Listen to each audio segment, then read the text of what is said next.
कांग्रेस नेता राहुल गांधी पर मानहानि का केस करने वाले सूरत के बीजेपी विधायक पूर्णेश मोदी अब खुद ही सरकारी आवास मामले पर फंसते दिख रहे हैं। गुजरात कांग्रेस ने पूर्णेश मोदी पर एक बड़ा आरोप लगाया है। गुजरात कांग्रेस ने पूछा है कि पूर्णेश मोदी समेत सरकार के तमाम पूर्व मंत्रियों ने अभी तक बंगले खाली क्यों नहीं किए।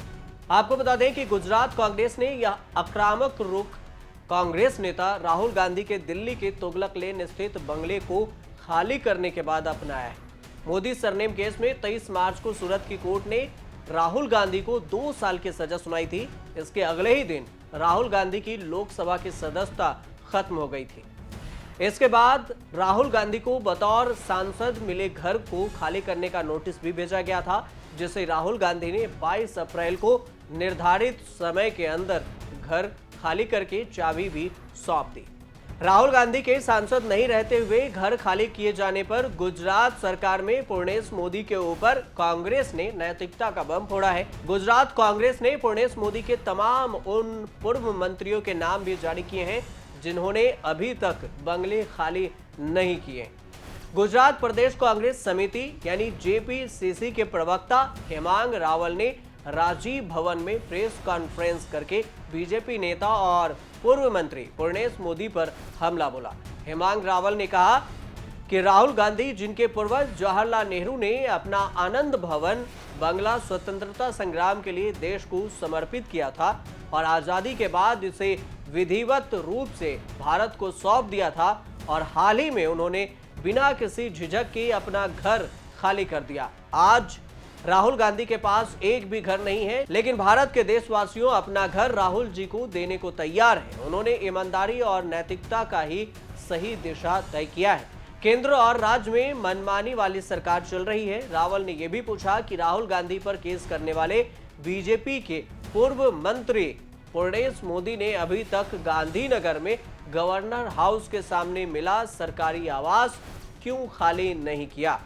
रावल ने इतना ही नहीं, रावल ने आगे कहा कि मंत्रियों के आवास में स्थित हैं अभी भी पूर्णेश मोदी। रावल ने पूर्णेश मोदी से बातचीत शुरू करते हुए कहा कि इस सूची में पूर्व मंत्री जीतू चौधरी, किरीट सिंह राणा, वीनू मोडाडिया का नाम भी शामिल है। उन्होंने बंगला खाली नहीं किया है। आपको यह भी बता दें कि गुजरात कांग्रेस ने मोदी सरनेम केस की याचिका पूर्णेश मोदी पर नैतिकता का बम हाईकोर्ट में सुनवाई से पहले फोड़ा है। सजा को चुनौती देने वाली राहुल गांधी की अर्जी पर हाईकोर्ट में इसी हफ्ते या फिर अगले हफ्ते में सुनवाई की उम्मीद है।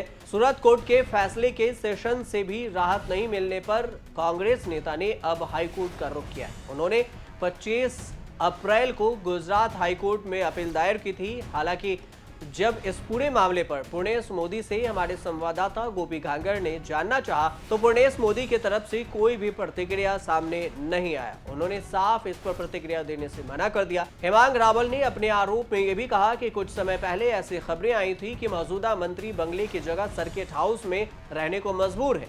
प्रदेश कांग्रेस सरकार में मांग करती रही है कि नैतिक के रूप में अपने बंगले खाली नहीं करने वाले सभी मंत्रियों को बेदखल का नोटिस दिया जाए और जनता के पैसे की हेराफेरी रोकने के लिए कानूनी कदम उठाते हुए कानूनी तौर पर बंगला खाली किया जाए और जनता को दृढ़ता के साथ विश्वास दिलाया जाए।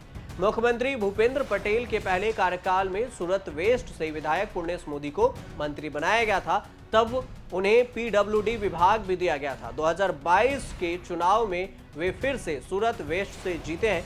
हालांकि उन्हें इस बार मंत्री पद नहीं मिला है। चुनाव में ऐतिहासिक जीत के बाद भूपेंद्र पटेल ने 12 दिसंबर 2022 को दूसरी बार मुख्यमंत्री पद की शपथ ली थी।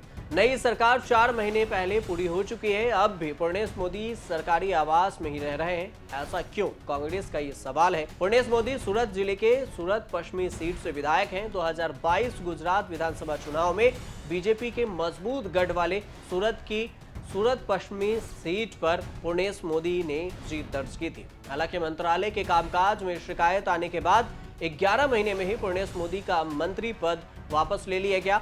पूर्णेश मोदी 2009 से 2012 और 2013 से 2016 में सूरत नगर बीजेपी के अध्यक्ष भी रह चुके हैं।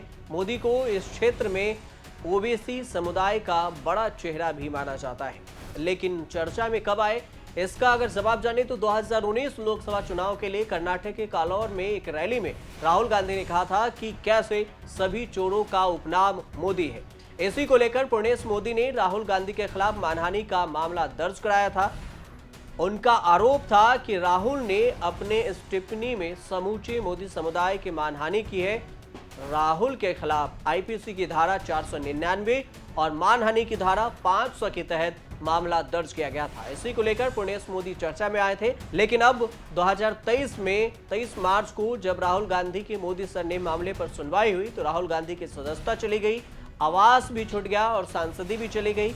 मानहानि का आरोप लगाने वाले पूर्णेश मोदी आज भी सरकारी बंगले में रह रहे हैं। ये भी एक बड़ा सवाल है कि वो कैसे। आप देखते रहिए न्यूज़ तक।